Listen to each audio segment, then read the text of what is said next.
Well, the judge in the Colorado mass shooting case entering a plea of not guilty this morning on behalf of accused gunman James Holmes. Holmes, of course, is charged with murdering 12 people and injuring 70 others in the shooting rampage. Part of the background here. Sorry, Alicia, we're starting to have some technical difficulties behind me. Our viewers just saw that.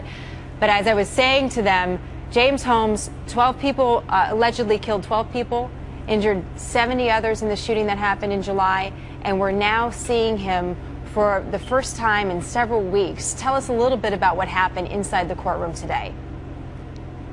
Sure thing, Jenna. James Holmes' parents were inside the courtroom today when his defense team stood up and told the judge that they were not ready to enter a plea. Well, Judge Sylvester said this event happened in July of last year, the shooting, and they were told of today's arraignment back in January, so they had plenty of time to prepare, and he said he didn't want to wait. So Judge Sylvester, over the defense's objections, entered what's called a standard plea of not guilty for Holmes. Now, he gave them the option at a future date to enter a plea of not guilty by reason of insanity, which is what many court watchers are expected to hear today. Now, in Colorado, a plea of not guilty by reason of insanity is different from what we have at the federal level. Here, the burden sits on the prosecution to prove that the defendant was in fact sane at the time of the crime. But entering this plea comes with many risks for the defendant, James Holmes, who would be subject to a state psychiatric exam, a polygraph test, and the possibility of being forced to take a drug concoction that amounts to a truth serum,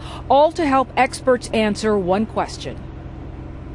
Was he suffering from a mental disease or defect that rendered him incapable of distinguishing between right and wrong?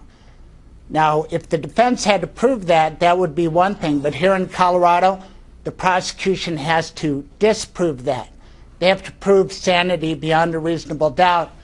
And with James Holmes, that could be tough.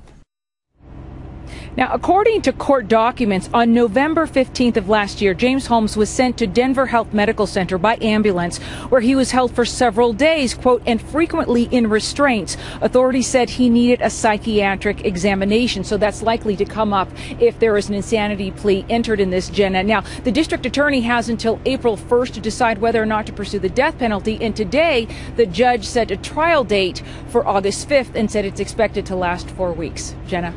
Alicia Acuna live for us from Colorado. We're continuing to watch this case. Alicia, thank you.